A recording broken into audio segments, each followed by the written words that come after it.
BMW's Dingolfing factory in rural Bavaria. It's here that Rover apprentices are sent to shadow their German partners. Als nächstes in das Oberteil unsere Sechskantschraube mit Mutter bis zum Anschlag eindrehen. Lessons are in German, and the apprentices, who have done only a crash course, are thrown in at the deep end. Well, at the moment they're showing us fast. Messbecher füllen wieder. Forming plastics for like knobs on screws, basically. Das Teil 180 Grad Wärme, Brennungsgefahr. Well, I think that's what they're doing anyway. My German's not that good.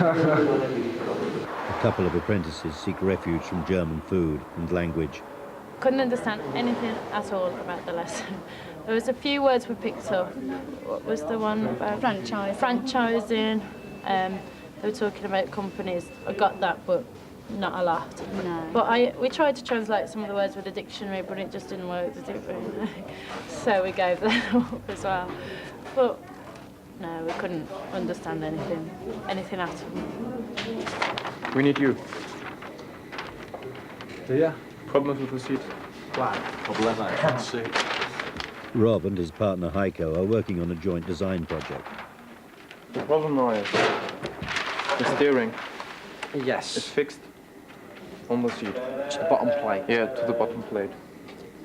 And what's so funny? It's just him laughing behind you. All right. The problem now is where on the seat is the plate? Towards this or towards that? Right, the plate is actually 50 mil from the back of the seat. 15 mil. 50 mil from the back of the seat. So, aluminium, X-ray. The task is to design and build a Euro bike, codenamed Easy Racer. Some cables will be connected to the forks at the front and they'll run down the frame to the handlebars. Tapped in boys. We've got a model set up that fits already, you know, because we can actually sit on the seat, it's a full-size seat, so we can find out the best position for the handlebars if you need that. I'm going back. It would be a problem with the time. No time. I'm going back over for dinner today. So. Yeah, I know. But we need the problem solved now. The angle. Of the dangle. The 60 degrees. It's hard for the Roverites to get fully involved. They have to get to grips with an unfamiliar computer system. 15 mil, you said. 15 or 50? 50. 250. So there. The plate will end there. From there to there, the plate will be on the seat. Yeah, so the plate is in the middle of the seat. Yes. Problem solved. One thing that the Germans have picked on is from us. We're always ripping it out of each other. You know, taking the Mickey out of each other, and they don't do that.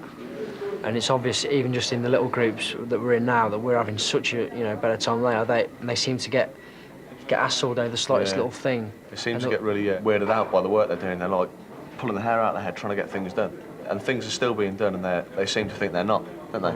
Well, what we want to do is that the Rover apprentices should do this work, but there are too many problems then, because the whole program, the CAD program, is as complex, so that they cannot handle it as fast as we do. That's the problem. We wanted to show the Rover apprentices how to handle with the program, and so they should design the bike. And no! Was war's denn, Olli? Ich hole es wieder aus dem No-Show. Ach so, jetzt geht's los. BMW takes great pride in carrying out recycling procedures throughout all its plants.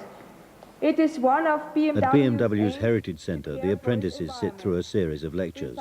But the Germans say there's no time to look at the old cars, which include one of the original BMWs, a bubble car.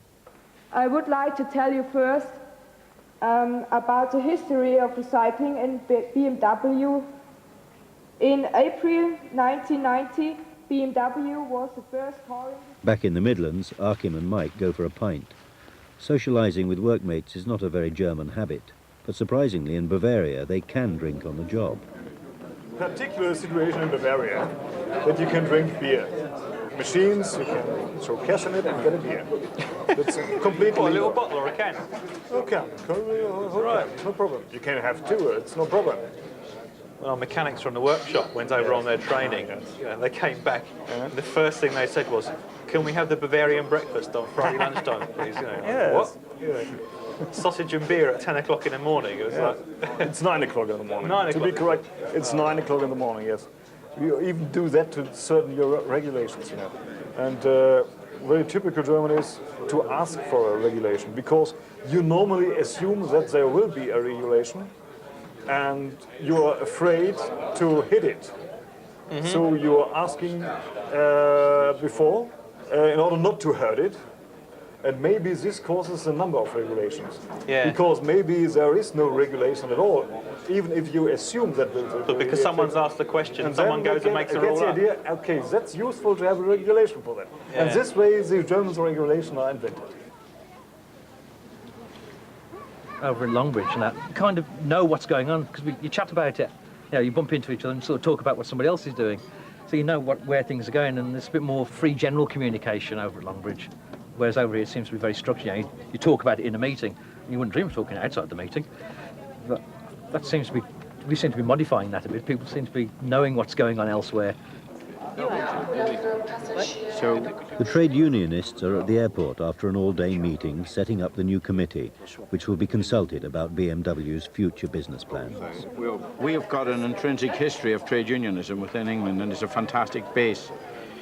The German trade unions and the role they play within BMW in particular, we are learning about it. It would be false to tell you anything else. But until we understand each other's culture, what is meant by their agreements as in relationship to ours is something, is what we're going to see. It is an historic day in the history of British trade unionism. This is the first European Works Council to be established within the motor industry in Great Britain, and I think it'll be the forerunner for many others.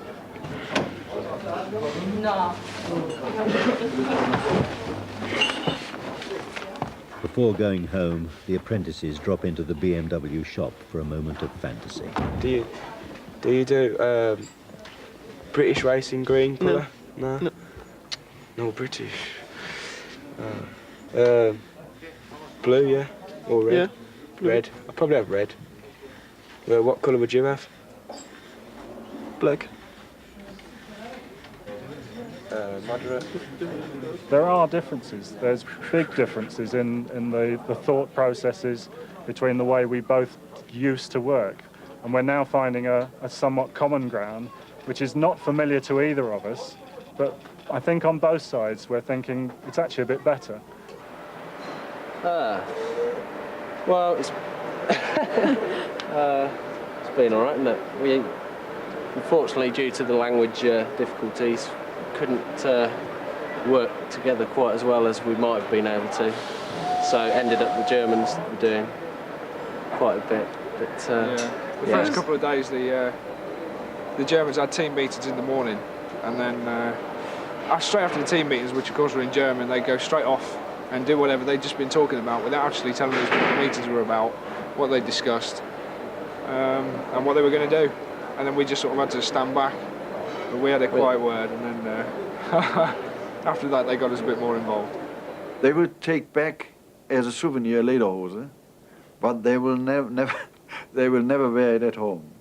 You know what I mean? They will not come back as a Bavarian. They will come back and understand the Bavarian.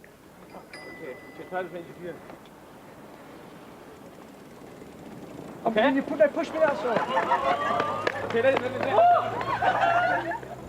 If it was a real great success or not, the acquisition of Rover, we will know in the year 2000 something. But the speed is improving. And I think in 3 or 4 years' time, everyone will say, my goodness, it was one of the simplest ideas in the management ever that BMW and Rover go together. It was so simple that everyone in the world should have come to that idea. It might be simple, but it's not always easy. The apprentices may be bonding over the Eurobike, but back in the boardroom, the cracks are beginning to show. In Birmingham, head of corporate affairs, Bernard Carey, has a crisis on his hands.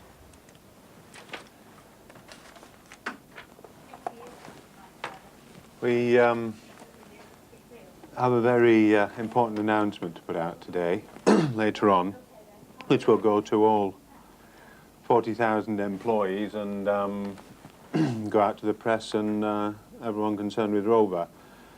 And our objective is to try and get it to as many employees as we can before they hear it on the local radio. The steering's difficult, isn't it? Yeah, just touch it, it's gone.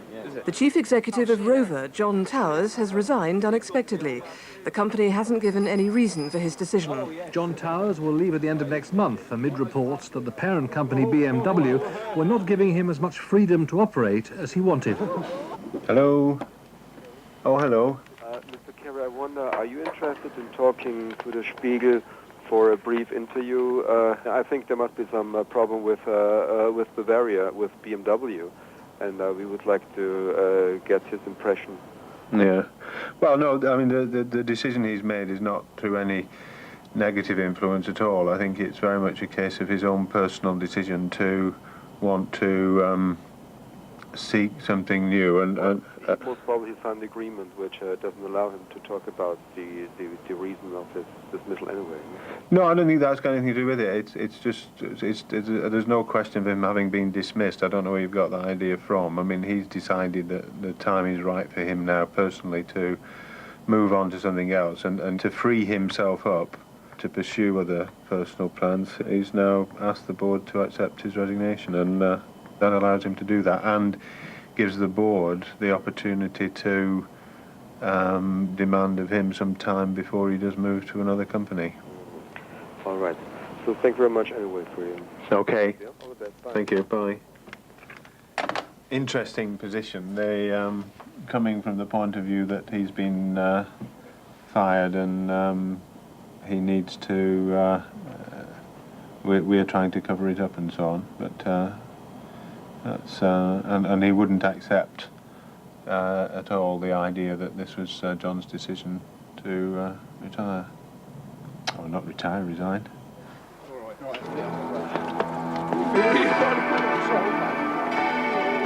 The apprentice's future will be in a company without the chief executive, who has been credited with burying much of Rover's bad past. Next week, the repercussions of Towers' departure continue as the company begins an undercover operation to design a brand new car.